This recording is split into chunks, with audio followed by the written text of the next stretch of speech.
Madame, Monsieur, bonsoir. Bienvenue dans ce journal. Voici ce qui domine l'actualité. Le tombeau retrouvé vide, Jésus ressuscité, le fondement de la foi chrétienne renouvelé en ce jour des Pâques. Chants et danses dans les églises et temples pour cette victoire de la vie sur la mort. Un moment de renouvellement et de renaissance pour les chrétiens. Le pape François a prié pour la paix dans le monde. Dans cette ferveur de la fête de Pâques, l'armée veille au grain. Les dispositions sécuritaires sont prises. Les populations doivent passer un week-end dans la quiétude. Une opération de sécurité en cours. Les autorités policières et militaires rassurent. Ils ont fait le point hier. 300 exposants, une vingtaine de pays attendus. Le Salon international du tourisme d'Abidjan démarre le 27 avril. C'est une occasion d'investissement dans le secteur. L'événement se tiendra dans de bonnes conditions, rassure le commissaire général Jean-Marie Sommet, a visité les installations. Ce dimanche, les chrétiens ont célébré la fête de Pâques, la plus importante des fêtes du christianisme. Elle commémore la résurrection de Jésus. Le pape François a prononcé son traditionnel message de bénédiction. Le souverain pontife a une pensée pour les victimes des crises dans le monde. Herman Guivet. Le pape François a célébré la messe du dimanche de Pâques sur la place Saint-Pierre au Vatican, le moment liturgique le plus important de la tradition chrétienne, évoquant la résurrection du Christ.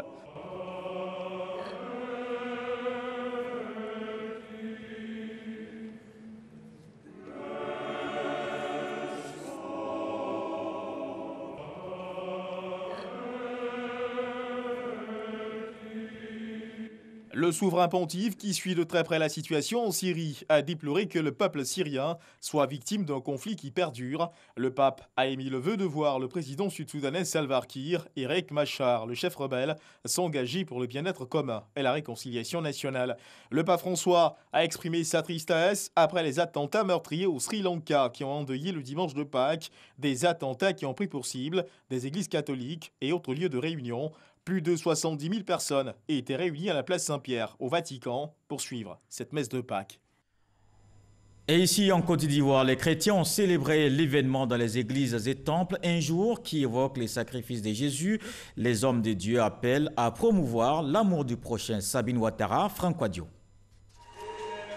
C'est dans une ambiance festive que les chrétiens de Côte d'Ivoire ont commémoré Pâques, prières ferventes et chants de victoire, pour une célébration de la résurrection de Jésus-Christ 3 jours après sa mort. Et cette résurrection doit être pour chacun de nous un moment de renouvellement, un moment de renaissance, un moment de renouveau.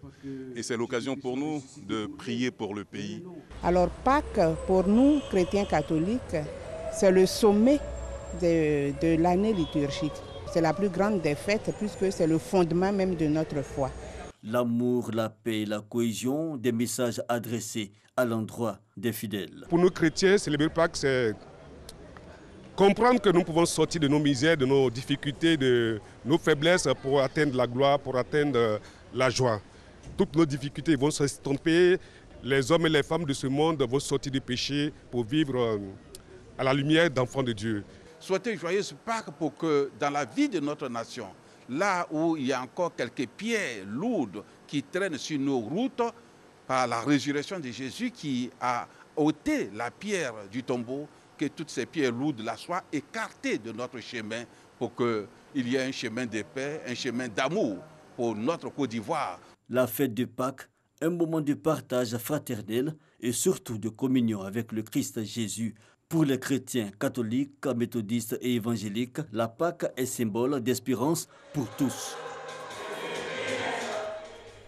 Cet espoir qui s'appuie sur le souvenir de Jésus-Christ mort et ressuscité le 3e jour, un passage des ténèbres à la lumière, les fidèles chrétiens de Boaké ont aussi célébré l'événement, une occasion de transformer les cœurs, nous dit Kwadio Kwame. Pâques évoque et commémore le souvenir de Jésus-Christ, mort et ressuscité le 3e jour. Dimanche de Pâques, jour de réjouissance et de prière. Boaké, église Saint-Martin. Les fidèles catholiques ont pris part à ce passage des ténèbres à la lumière afin de se voir révéler le visage de Dieu. La Pâque est le passage de la vie pécheresse à la vie divine de la vie des ténèbres à la lumière de Dieu.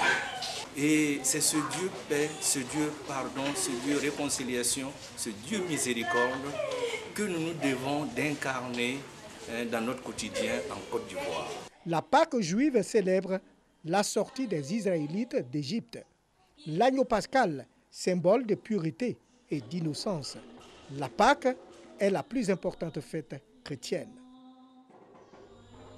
Et cette fête chrétienne, la Pâque, période de spiritualité certes, mais aussi de réjouissance populaire, Pakinou, une appellation qu'on retrouve chez le peuple baoulé. Aspect religieux et culturel de cette célébration avec Franck Padio.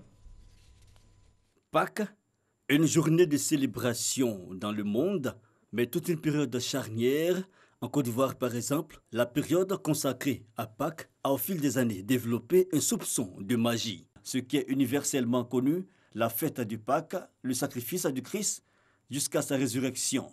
Différentes chapelles religieuses unanimes sur cette vérité. C'est la fête la plus importante du christianisme car elle est précédée pour le chrétien catholique par exemple de la Semaine Sainte. Mais au caractère de solennité religieuse conférée à cette période s'oppose une autre, plus joyeuse, Pakinou. Comment est-elle née?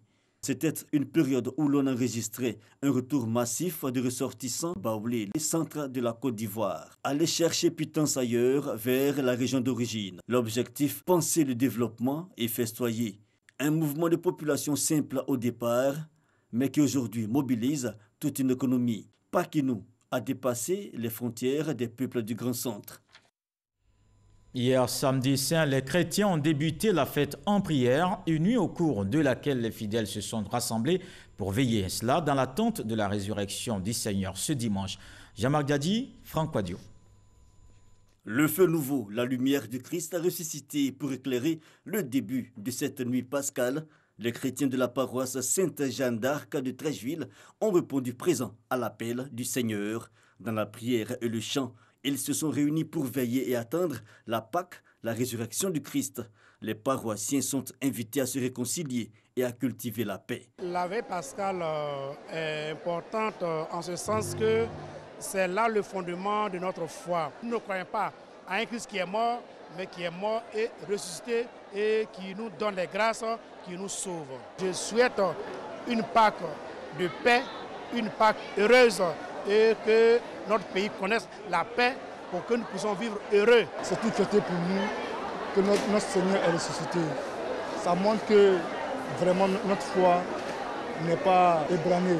À la paroisse Saint-Ambroise d'Angré, à Cocody, cette messe de rédemption mémoriale de la Passion du Christ est célébrée avec solennité. Rituels respectés, Eucharistie, mariage et baptême sont scellés dans l'amour du Seigneur. Le sens profond de ce rassemblement, de toute cette fête, c'est l'amour. Dieu qui a tellement aimé le monde, aimé les hommes, qu'il a donné son Fils unique par amour. Et nous entrons dans cet amour, en mourant à nous-mêmes pour nous donner aux autres comme le Christ. Et tout ceci est symbolisé en cette nuit sainte par cette centaine de baptêmes, mais aussi tout par cette dizaine de mariages. La célébration de la Pâque lors de la vigile est un nouvel élan spirituel pour les chrétiens et source de sacrement. Mais c'est aussi un nouvel élan pour Ngokou Pangbassou. Dans la sous-préfecture de Languibonou, les populations célèbrent Pakinou dans le bonheur, avènement de la lumière et de l'eau potable. Le nouveau chef du village a également installé le reportage de Ange Kwaku dans un commentaire de Soro Corona. Sous un soleil de plomb, des voyageurs venus de divers horizons attendent les dernières occasions pour leur destination finale. Nous sommes à Pakinou 2019. Je vais à Ngbata pour fêter avec ma famille puisque la première fois m'a plu, quoi. Donc je n'aurai pas là-bas encore. C'est pour la fête de Pâques. C'est la manière de se croiser, se connaître plus mieux. Puisqu'actuellement on est dispersés. Une bonne affluence qui est du goût des responsables des compagnies de transport. Matin, là, on a fait déjà partie de départ de Djidjibi, déjà 4 camions. Boli 3, Arabia 4, vient de partout. Ambiance des grands jours à Ngokou Pangbassou, village situé dans la sous-préfecture de Languibonou.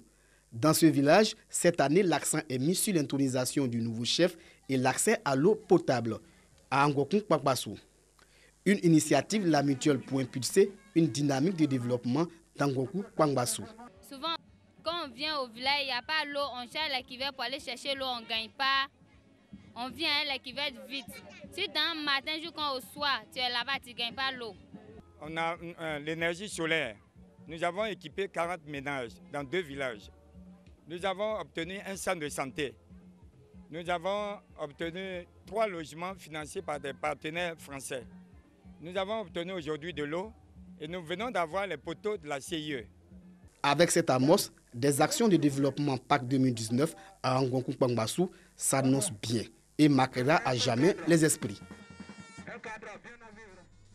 Un événement marque aussi Kwame Kro dans la sous-préfecture de Tabo. Ambiance des fêtes, Pâques réunit les fils et les filles de ce village. On pense également développement avec notamment l'extension de la localité. L'installation du nouveau chef constitue le point de ce nouveau départ. Walter Amadou Ouattara. Kwame Kro, situé à environ 3 km de Tabo. La célébration de la Pâques 2019 réunit les filles et fils de ce village. Les préparatifs vont bon train. Les habitants de Kwame Kro ne manquent pas d'évoquer leurs besoins au plan socio-économique. On a besoin d'aide. Les femmes veulent se prendre en compte. On fait des cultures de vivriers et autres, mais on n'a pas d'aide. Bon, les vieux et les vieilles personnes sont là, on fait des champs. Mais pour cultiver, quelquefois, il arrive un moment où on n'a pas de moyens financiers. Nous voulons que le dispensaire soit fonctionnel. Le comité de gestion du village a défini une trentaine de points d'action de développement dans les domaines de la santé, l'éducation, l'emploi des jeunes, l'extension du village. Le point de départ de ce programme de développement est l'avènement d'un nouveau chef de village. Ainsi, Nanan Kwasi Kwame est intronisé 10e chef de Kwame Kro. Polygame, il est marié selon sa tradition à 2 femmes. Nanan Kwasi Kwame est âgé de 72 ans et père de 17 enfants.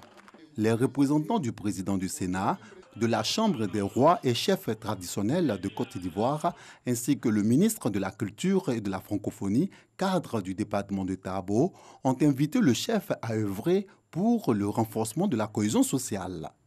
Le président a tenu à doter la royauté et la chefferie traditionnelle des statuts en raison du rôle important que cette société de sages fait pour la Côte d'Ivoire. La cohésion, la paix, la réconciliation. Donc, en donnant ce statut au chef de roi, c'est pour leur donner plus de moyens et plus de force pour travailler à la paix. Les artistes tradimodernes baoulés ont apporté une note de gaieté à cette intronisation. Et il faut aussi cette même note de gaieté durant tout ce week-end pascal. C'est l'objectif de la mairie de Grand-Bassam. Une période de forte fréquentation des plages de la ville historique. Les autorités municipales ne veulent aucun dessert. Un dispositif sécuritaire déployé. Les sapeurs-pompiers et sauveteurs bénévoles mis à contribution. Voyons le reportage de Konaté Moussa. Grand-Bassam, destination incontournable pour les populations. La ville historique est très fréquentée à cause de ses plages. En cette période de fête de Pâques, les plages de Grand-Bassam attendent encore des visiteurs. On a vraiment du grand public qui vient ici à la plage. Les gens souvent ne savent pas nager. C'est vraiment très risqué. Pour prévenir tout cas de sinistre, les autorités municipales renforcent le dispositif sécuritaire sur les plages. Les forces de l'ordre sont postées à l'entrée des plages de Mondoukou, Modeste et Grand-Bassam. Du côté de la mer, les sapeurs-pompiers sont présents. Vous savez que lors des grandes célébrations, des longs week-ends, nous recevons des milliers de visiteurs d'Abidjan ou d'autres villes de Côte d'Ivoire. Il s'agit donc de mettre en place un dispositif pour assurer que leur séjour se déroule dans de bonnes conditions et que la sécurité soit garantie. Je voudrais saluer l'ensemble des structures régaliennes de l'État, qu'il s'agisse des forces de police, de gendarmerie, des sapeurs-pompiers, des pompiers civils également, saluer la police municipale de Grand-Bassam et enfin saluer l'ensemble des bénévoles, les sauveteurs, qui viennent donc se mettre à disposition de tous ces usagers de la plage de Grand-Bassam pour s'assurer qu'il n'y ait pas de mort par noyade. 0 cas de décès en cette période de célébration de Pâques. C'est l'objectif des autorités municipales de Grand-Bassam. Le maire invite donc les populations à la discipline et au respect des mesures de sécurité mises en place.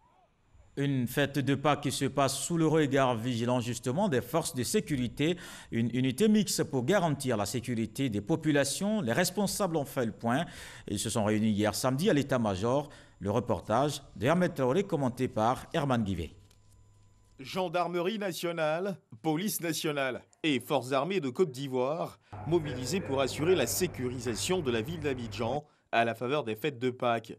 Le but de l'initiative est de permettre aux populations de célébrer la Pâques en toute tranquillité. Le centre de gravité de cette opération se trouve au Grand Centre où la fête de Pâques est devenue une fête traditionnelle. Dans ce dispositif, nous avons privilégié les forces locales. Chaque force intervient dans sa zone de compétence, dans sa zone de responsabilité. Voilà pourquoi donc nous étions là aujourd'hui avec nos opérationnels pour faire le point. Des groupes d'intervention seront constitués pour intervenir en cas d'urgence. Et pour y arriver, des centaines d'éléments composés d'unités mixtes seront déployés. Et la base navale d'Abidjan, en fait, la marine a initié une journée dédiée à son personnel et à leur famille. Un moment de détente avec balade nautique. L'objectif est de faire découvrir le quotidien des marins au travail. On voit cela dans ce reportage de Sidonie Davila. La marine nationale est en fête. Au cours de cette célébration, la 3e du genre, elle a ouvert ses portes aux populations, principalement à leurs familles, pour leur permettre de s'imprégner de leur réalité l'instant d'une journée. Balade nautique de la lagune en mer en compagnie de 3 patrouilleurs de la marine nationale de 8h à midi.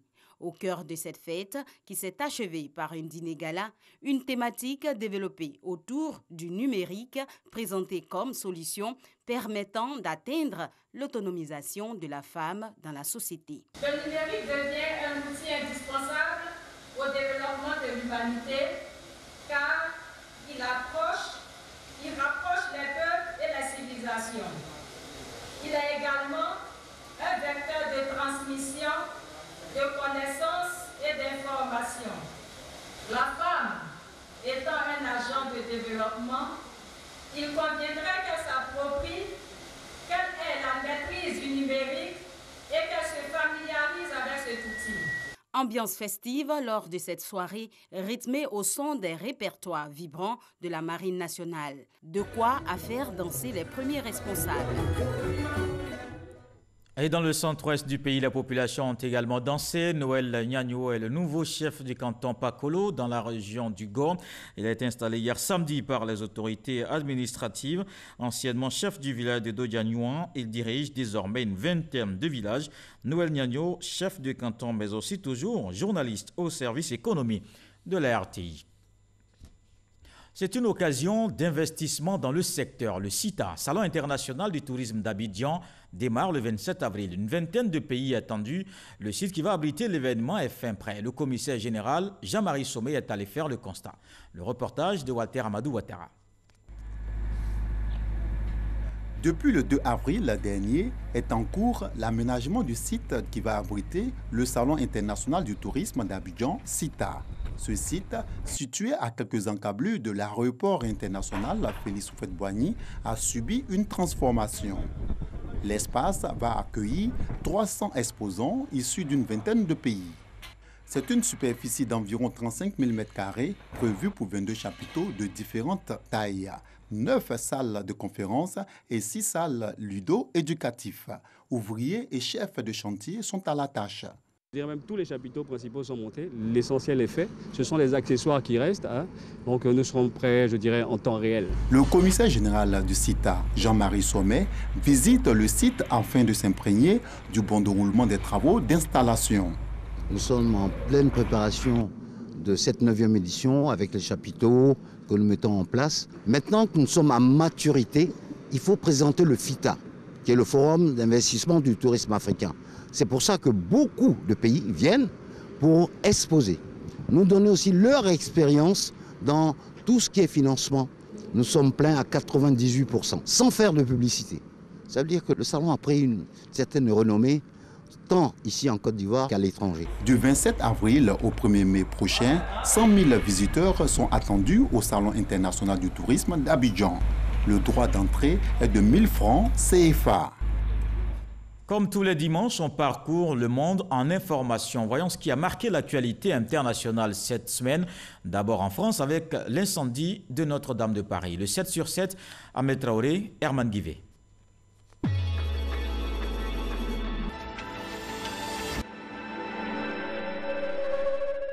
La cathédrale Notre-Dame de Paris était ravagée par les flammes lundi dernier. La piste accidentelle reste privilégiée. Les premières enquêtes relèvent que la superstructure du bâtiment a bien résisté aux effets thermiques. Il n'y a pas eu de victimes et les trésors de la cathédrale ont pu être mis à l'abri. Les 12 statues monumentales qui ornaient le toit de Notre-Dame ont échappé au sinistre de justesse. Contesté par le mouvement populaire, le président du Conseil constitutionnel algérien a démissionné mardi dernier. Tayeb Belaziz n'a donné aucun détail sur son départ et ce geste est considéré comme une victoire pour tout le peuple algérien qui réclame le départ de tous les proches de l'ancien président Abdelaziz Bouteflika. En attendant, rien ne semble décourager la mobilisation populaire. Plus aucun ministre ne peut faire d'apparition publique sans se heurter à la colère des Algériens. L'ex-président soudanais Omar el-Béchir, renversé par l'armée, a été transféré à la prison de Kobar à Khartoum. L'ancien dirigeant qui régnait depuis 1989 sur le Soudan était jusque-là détenu par les militaires dans un lieu inconnu depuis son arrestation. Selon des témoins, le secteur de cette prison du nord de Khartoum connaissait ce mercredi un important déploiement de soldats et de membres de groupes paramilitaires. Au Mali, le chef du gouvernement a quitté son poste jeudi dernier, quelques heures seulement avant le vote d'une motion de censure à l'Assemblée nationale. Une motion déposée par les députés de l'opposition, mais aussi par le groupe parlementaire du RPM, le parti présidentiel. En effet, depuis plusieurs semaines, Soumeilou Boubaï Maïga était très critiqué par l'opposition, mais aussi par le camp du pouvoir, et encore plus depuis le massacre de 160 Peuls dans le pays. Vendredi dernier, le président congolais Félix Tshisekedi a décrété une journée de deuil national. Cette décision s'explique par le fait que sur le lac Kivu, le naufrage d'une pirogue a provoqué la mort d'au moins 13 personnes et a fait disparaître 114 autres. Mais le bilan définitif du drame reste difficile à établir avec précision car l'embarcation n'avait pas de décompte officiel de passagers. Samedi, au moins 158 personnes, dont 35 étrangers, ont été tuées dans une série d'explosions dans des hôtels de luxe et des églises du Sri Lanka où était célébrée la messe de Pâques, a annoncé la police. Le bilan pourrait encore s'aggraver car on dénombre plus de 300 blessés dans ces attaques d'une violence exceptionnelle, dont la nature n'était pas connue et qui n'ont pas été revendiquées dans l'immédiat. Cet épisode de violence est le plus meurtrier dans le pays depuis la fin de la guerre civile, il y a 10 ans.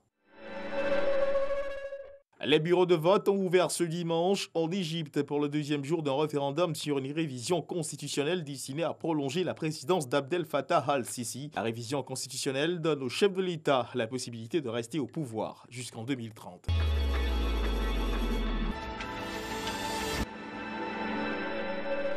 Et puis ajoutons qu'en Ukraine, le comédien Volodymyr Zelensky a remporté la présidentielle. Il a battu le président sortant, Petro Poroshenko. Rappelons qu'aujourd'hui est jour de fête, Jésus ressuscité, le fondement de la foi chrétienne, renouvelé en ce jour de Pâques, chants et danses dans les églises et temples pour cette victoire de la vie sur la mort. Un moment de renouvellement et de renaissance pour les chrétiens. Le pape François a prié pour la paix dans le monde.